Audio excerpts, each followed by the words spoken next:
Единственное, что спасло мою жизнь, А, це телефон за 20 тисяч. І жетон, який мені видали. ось ось жетончик, їба. Через ксіву, через... Перельоти такі пішли, слава.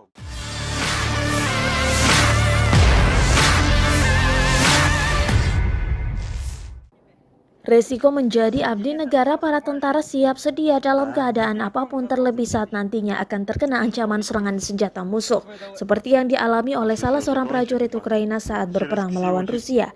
Dalam rekaman video yang diunggah di Telegram Kamis 21 April 2022, prajurit Ukraina itu sedang bersembunyi di gundukan tanah.